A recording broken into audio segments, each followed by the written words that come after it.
Welcome back to the channel, everybody. Today we're going to talk about the Squier Bronco bass. This is the first incarnation of it because another one has recently came out.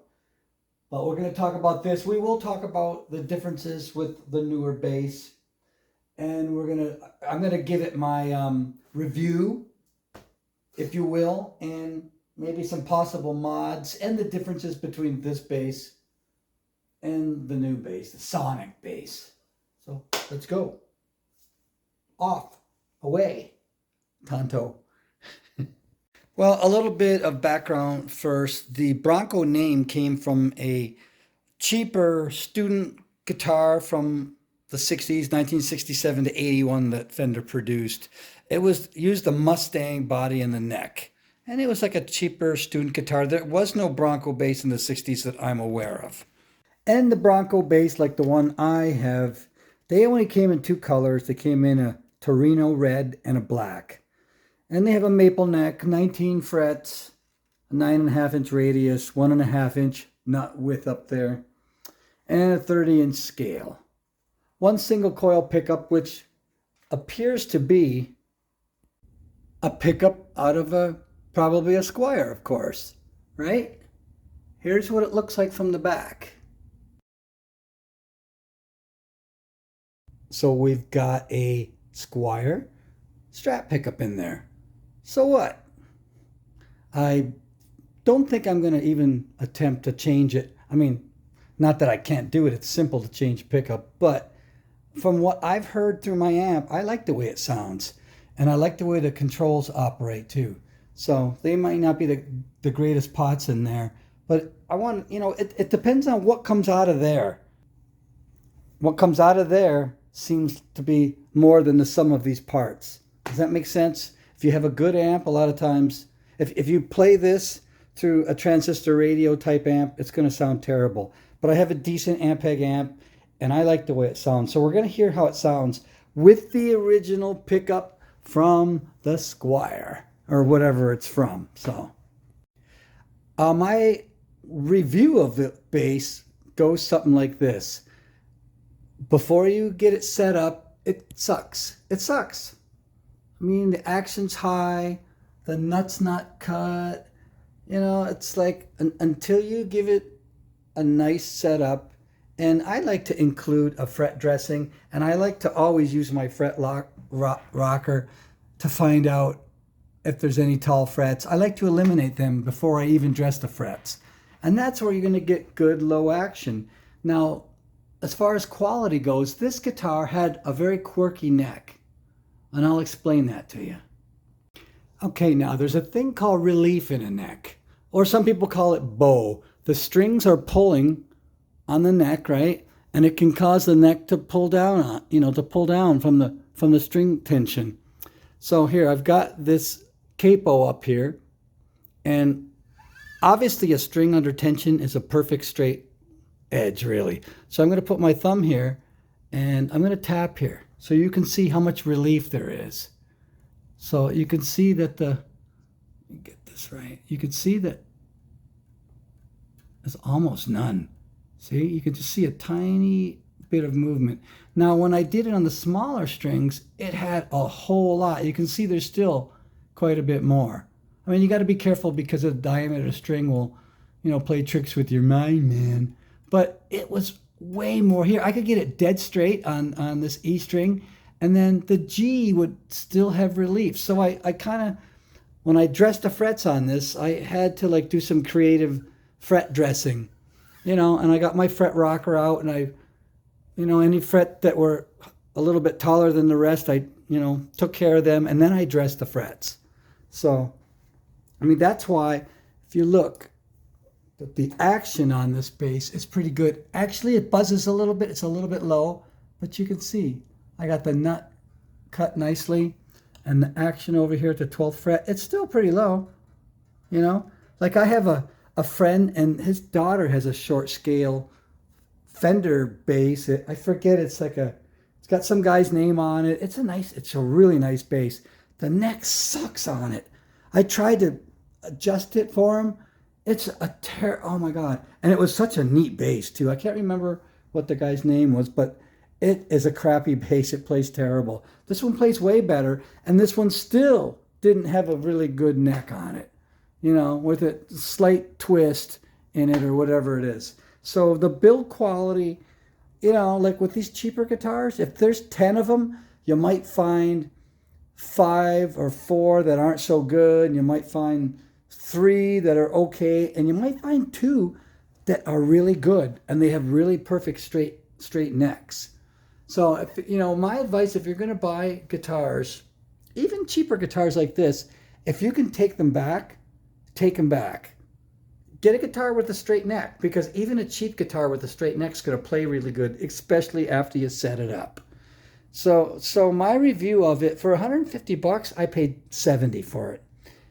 I mean, it's a decent guitar, but it sucks before the setup. Once you have to get the setup. And the setup that I put on this, I would charge you like 140 bucks. So that's twice what I paid for the bass. That's why you got to learn to do this stuff yourself. It's not rocket science. If you're handy with tools, you should be setting up your own guitars. You know, don't practice on something super expensive, but something like this would be perfect.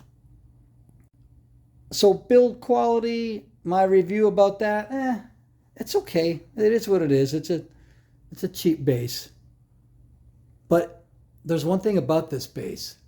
It is fun to play. It's really, I don't know what it is, and I've heard other people say this, but it's small, it's comfortable, especially if you have like really small hands. I mean, I've always played long scale basses, but short scale basses, I mean, they're just, I don't know, there's just something about them, you know.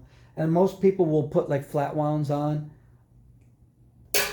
I'm just going to leave on the factory strings for now, because I'm going to, you know, I don't think I'm ever going to put flat wounds on, and I will show you when I do the sound test, you'll see why I don't want to put flat wounds on this bass.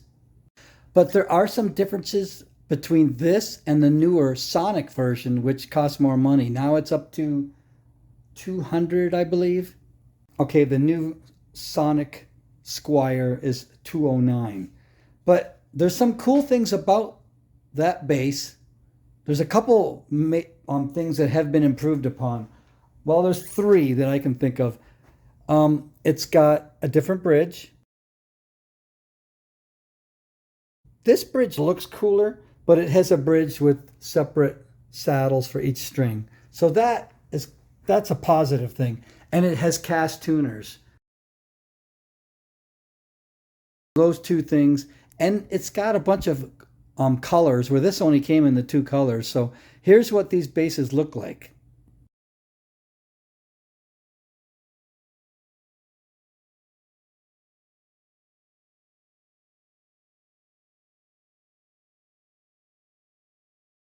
Okay, so what I'm going to do now is I'm going to plug into this Ampeg, right? And I'm going to leave the tone flat.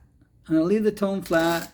Those 2 buttons they won't be pushed in. So it's basically going to come out of a flat amp, and I'm going to use this camera. I'm not going to hook up the microphone and use the mixer. I'm not going to go direct. I'm not going to go through all that. I want to show you there's like 3 pretty cool sounds this bass can make with the 1 pickup and the tone control, which works pretty well on it. I mean, they're all cheap components when you open it up, but they do work pretty good.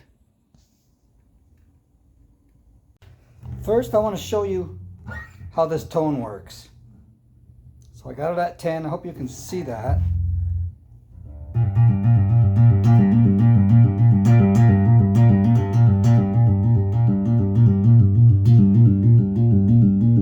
It's nice. It's nice and smooth. It doesn't chop the top end too quickly.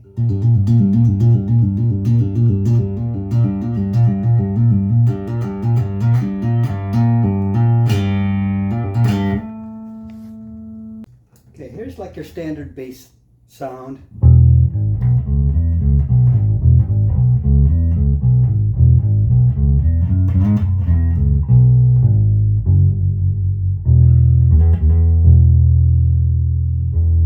That's with the tone on 10. I'll turn the tone down to about 7.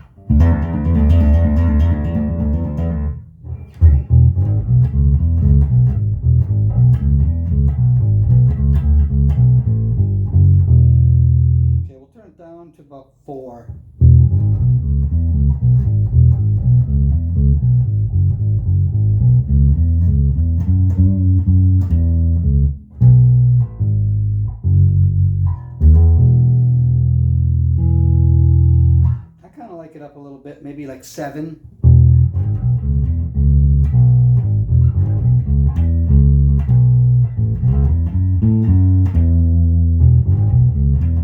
So that's like the standard bass sound.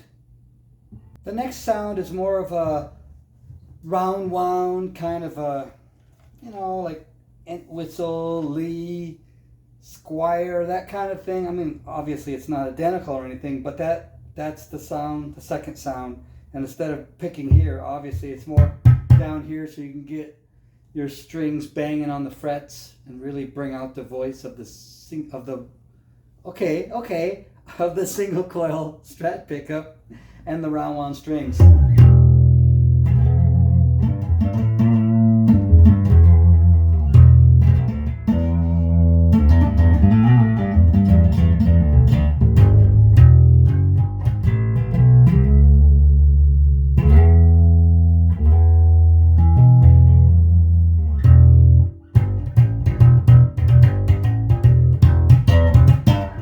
I'm not a slapper, so forgive me.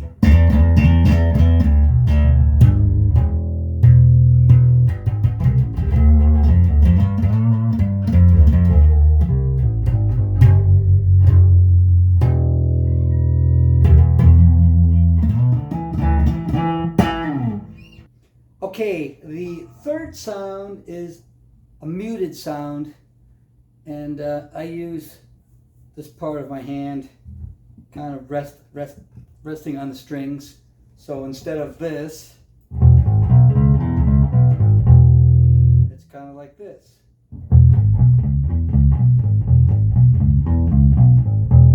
And usually I roll off the tone.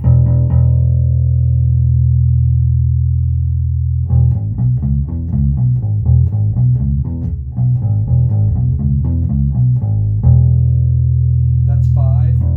Take it down to 3.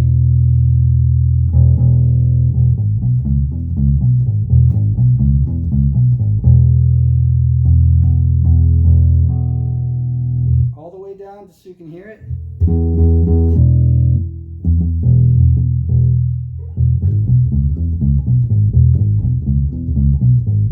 2 thumbs up. You definitely have to have it set up. There's no doubt about that. Just about any lower price, you know, guitar has to get set up. But I really like it. It's really comfortable. I like the sound of it. This is not going anywhere. You guys want to change your pickup? Go ahead. I just, to me, it doesn't seem necessary for, you know, what I'm going to use it for. And it, you know, the one thing mod wise, I don't think I ever will change this bridge. I don't think I'll ever change the tuners. But what I might do down the road is get rid of this and put it over here where it belongs, and then make a bass tone pot. Have like the treble tone pot and the bass tone pot, which is really cool. On active basses, on quite a few of them, you have a bass control. You can turn the bass down or up instead of just turning the treble. I had a Doheny, G&L Doheny Tribute, and it had the bass and the treble, and it was really cool. Why'd you sell it? Because it's what I do. Don't judge me. Yeah, so I wouldn't, maybe one day I might do that. And, you know, you might want to put this back here behind your strap, because you see a lot of old Precisions and stuff with a crack. It's cracked here. They had to glue it back together, because this is, it should be here anyway. So yeah, I really like this bass, and what a platform for modifications. And don't go anywhere. I want you to hang around and see some of these that have been modded, because some of them are really cool. But before you look at that, I'd like you to do something for me. Thanks. Got to get up to 2,000 subscribers so I can be rich and dominate the world. Anyway, hang out and check out these basses, and I will see you next time. Peace out, everybody.